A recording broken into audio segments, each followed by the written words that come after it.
fracking for shale gas could begin today in Lancashire after a failed legal challenge against the energy firm Quadrilla. Outbreak of the disease myxomatosis is being reported in British hares for the first time.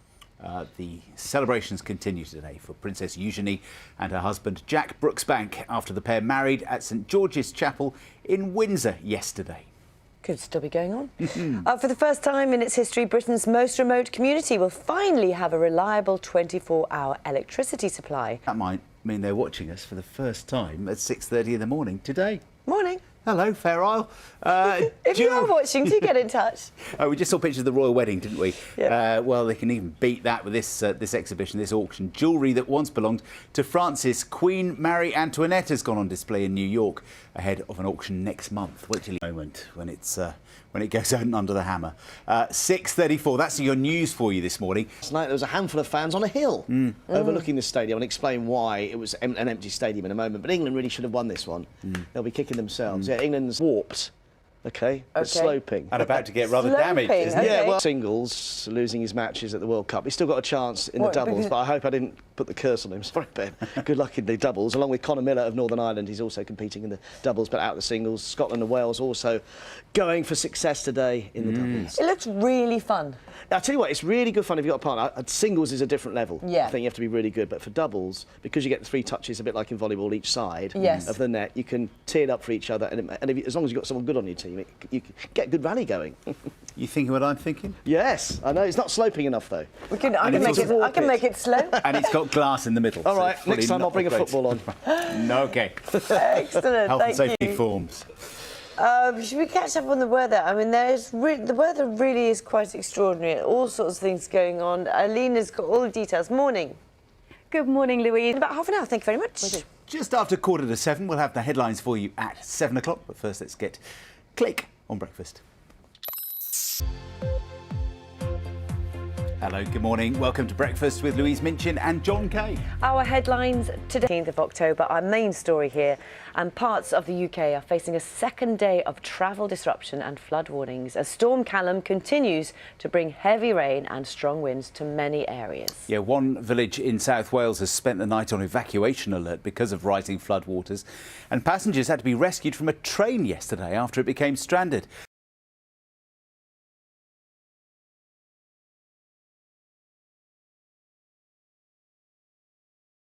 Throughout the programme, weather forecasts for you in about 10 minutes' time or so. The United Nations Secretary-General Antonio Guterres has joined growing international calls to know the truth about the disappearance of a Saudi journalist. Yes, Turkey says it has evidence that Jamal Khashoggi was murdered inside Saudi Arabia's consulate.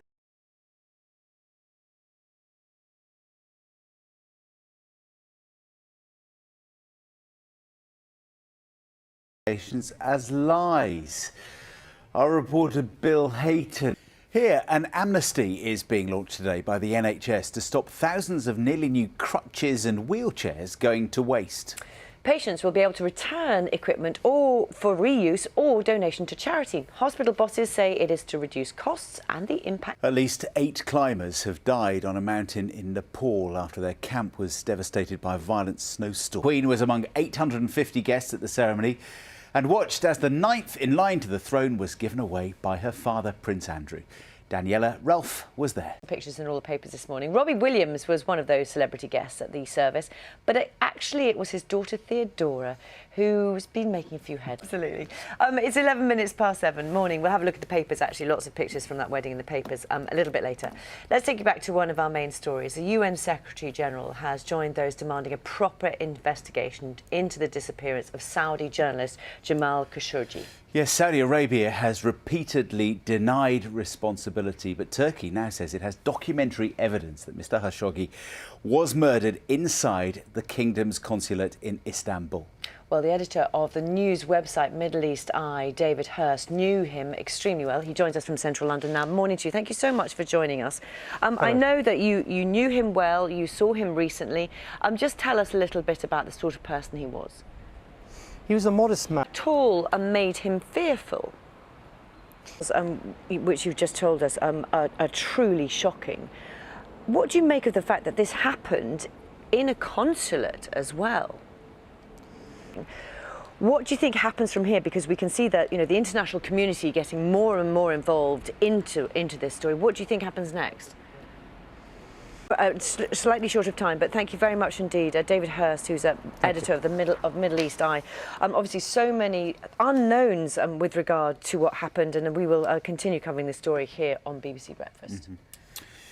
17 minutes past 7 this Saturday morning. A lot of people waking up to a lot of mess out there today after some more high winds overnight and some more blustery rainstorms, and there's more to come, Alina. Who've been on evacuation watch all night, on flood watch in South Wales because their village has been affected.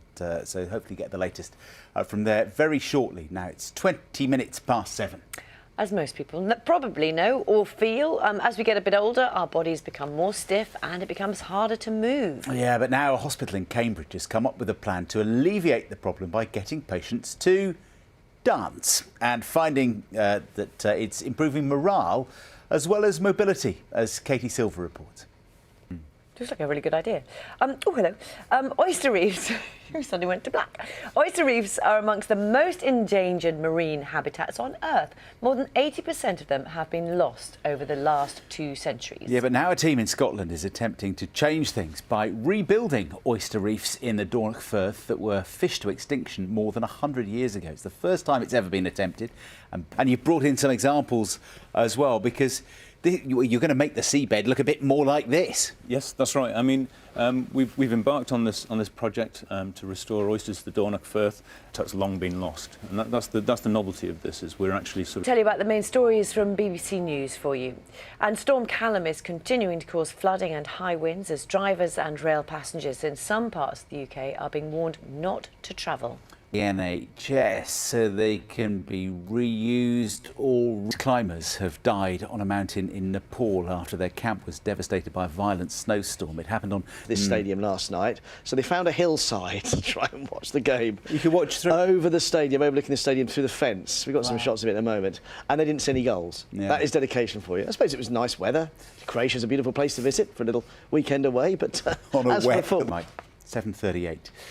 Now, the Metropolitan Police is defending a senior official who's accused of being a coward as the Westminster terror attack unfolded around him. Deputy Commissioner Sir Craig Mackey witnessed the murder of PC Keith Palmer from a locked car, staying inside because he had no protective equipment. Although the inquest heard that Sir Craig had not been to blame, there are continuing calls for his resignation. Let's discuss this now. Joining us from Central... You are watching Breakfast. Very good morning to you. It's 7:45. Alina can look at the weather, which is all upside down, isn't it? Morning. Absolutely. Oh, well, thank you very much. We'll see you in about half an hour, Alina. Thank you. You see that? You got off quite lightly, don't you, this morning? It's 7:47. We'll have the headlines for you at 8 o'clock. Now it's time for News Watch. Good morning, welcome to Breakfast with Louise Minchin and John Kay. Very good morning to you. Our headlines today. Good morning. It's a rather blustery Saturday, the 13th of October, and the weather is our top story because parts of the UK are facing another day of travel disruption and flood warnings as Storm Callum continues to bring heavy rain and strong winds to many areas. One village in South Wales has spent the night on evacuation alert because of rising floodwaters, and passengers had to be rescued from a train yesterday after it became stranded. Ben Ando reports. Thank you. Alina will have a full weather forecast for us in the next few minutes, so do stay tuned for that if you're on the western side of the UK that's badly affected. Meanwhile, on the other side of the country, we've got temperatures up in the high 20s today. So it's really topsy-turvy. Alina will have all the details for us very shortly. 6 minutes past 8. The United Nations Secretary-General Antonio Guterres has joined growing international calls to know the truth about the disappearance of a Saudi journalist. Yes, Turkey says it has evidence that Jamal Khashoggi was murdered inside Saudi Arabia's consulate in Istanbul. The country's interior minister has described those allegations as lies, as Bill Hayden explains. From the international climate... Turn our attention to this extraordinary case, the Khashoggi case. And this piece in the... So, yeah, and she's explained that she was very much a conscious decision. We've got very quickly, actually, we can just do this piece in the Telegraph today about... Thanks, Paul. See you again in an hour's time. You're watching Breakfast. Coming up here,